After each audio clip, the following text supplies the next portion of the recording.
बुद्धि और हाजिर जवाबी की बात हो तो बीरबल का नाम सबसे पहले आता है। चलिए सुनते हैं एक मजेदार अकबर बीरबल की कहानी। बहुत समय पहले की बात है। एक दूर देश में एक राजा राज करता था जो महामूर्ख था।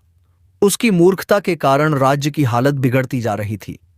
प्रजा बुद्धिमान थी, लेकिन राजा के आदेशों के कारण सब परेशान रहते थे। वह बिना सोचे समझे अजीब फैसले लेता, जिससे जनता को कष्ट उठाना पड़ता। राजा के मूर्खतापूर्ण निर्णयों की खबरें आसपास के राज्यों तक फैल गई थीं। जब बादशाह अकबर को यह पता चला तो उन्होंने बीरबल को उस राज्य में भेजने का निश्चय किया। उन्होंने बीरबल से कहा, जाओ और देखो कि क्या वास्तव में वह राजा इतना मूर्ख है, और यदि हां तो उसे बुद्धिमान बनाने का कोई उपाय करे।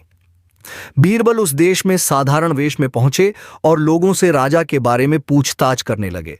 हर किसी ने यही कहा, हमारा राजा मूर्ख है, लेकिन हमें उसकी आज्ञा माननी पड़ती है। बीरबल को यह समझने में देर नहीं लगी कि समस्या गंभीर है, लेकिन उसे यह भी पता था कि राजा को सीधा समझाने से कोई लाभ नहीं होगा। इसलिए उन्होंने एक योजना बनाई।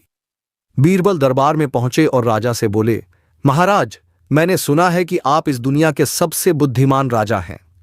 राजा यह सुनकर बहुत प्रसन्न हुआ।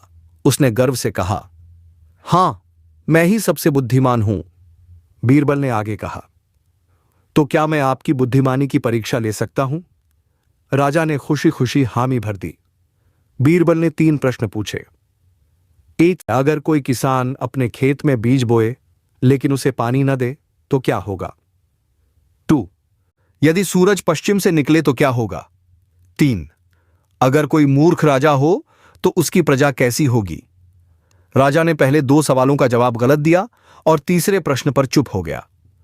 तब बीरबल ने कहा, महाराज, मूर्ख राजा की प्रजा बुद्धिमान होती है, लेकिन वह हमेशा दुखी रहती है, क्योंकि राजा की मूर्खता उन्हें आगे बढ़ने नहीं देती। राजा को धीरे धीरे समझ आने लगा कि उसकी मूर्खता से ही उसका राज्य कमजोर हो रहा है। बीरबल ने फिर राजा से कहा, अगर आप सच में सबसे बुद्धिमान राजा बनना चाहते हैं तो आपको विद्वानों से सलाह लेनी चाहिए और अपनी गलतियों से सीखना चाहिए। राजा को यह बात समझ में आ गई। उसने बीरबल से वादा किया कि वह अब से अपने फैसले सोच समझ कर लेगा। कुछ महीनों बाद राजा पहले से कहीं अधिक बुद्धिमान बन गया और उसका राज्य फिर से समृद्ध होने लगा।